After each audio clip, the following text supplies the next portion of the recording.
ఈ నెల 20 నుంచి టీమిండియా ఇంగ్లాండ్లో పర్యటించనుంది. ఐపీఎల్ తర్వాత భారత ఆటగాళ్లు పాల్గొనబోయే సిరీస్ ఇదే కావడంతో అభిమానులు కూడా ఈ సిరీస్ పై ఆసక్తి చూపిస్తున్నారు. పైగా రోహిత్ శర్మ, విరాట్ కోహ్లీ లేకుండా టీమిండియా చాన్నాళ్ల తర్వాత ఒక ఐసీసీ ఈవెంట్లో పాల్గొంటోంది. శుభ్మన్ గిల్ నేతృత్వంలో ఇంగ్లాండ్ లాంటి పటిష్టమైన జట్టును ఏ విధంగా ఎదుర్కొంటుందో చూసేందుకు సీనియర్ ఆటగాళ్లు కూడా ఆసక్తి చూపిస్తున్నారు.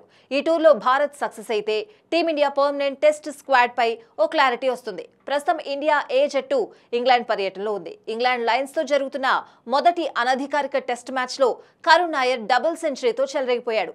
క్లిష్ట పరిస్థితుల్లో నాయర్ 204 పరుగులు చేశాడు. 281 బంతులు ఎదుర్కొన్న కరుణ్ నాయర్ 26 ఫోర్లు, 1 సిక్సర్ సహాయంతో డబుల్ శతకం బాదేశాడు. ఈ ఇన్నింగ్స్ ఆధారంగా కరుణ్ కు తుది జట్టులో స్థానం దక్కే అవకాశం ఉంది. అన్ని అనుకున్నట్టే జరిగితే కరుణ్ 3వ స్థానంలో బ్యాటింగ్ చేసే అవకాశం ఉంది. కరుణ్ ఫామ్ లో ఉన్నాడు. ఐపీఎల్లో సత్తా చాటడంతో బీసీసీఐ అతనికి టెస్ట్ జట్టులో అవకాశం కల్పించింది. ఇప్పుడు ఇంగ్లాండ్ లో కూడా అదే ఫామ్ కొనసాగించడంతో సీనియర్ భారత జట్టుకు అతను ఎక్స్ ఫ్యాక్టర్ గా మారనున్నాడు. మరోవైపు కరుణ్ నాయర్ ఫామ్ కెప్టెన్ గిల్ కి భారీ ఉపశమనం కలిగిస్తుంది. సీనియర్లు లేని జట్టుకు గిల్ తొలిసారి కెప్టెన్ గా వ్యవహరిస్తున్నాడు. ఈ నేపథ్యంలో టీమిండియాను ఖచ్చితంగా గెలిపించి తన కెప్టెన్సీని కాపాడుకోవాలి. ఇది గిల్ కు సవాలనే చెప్పాలి.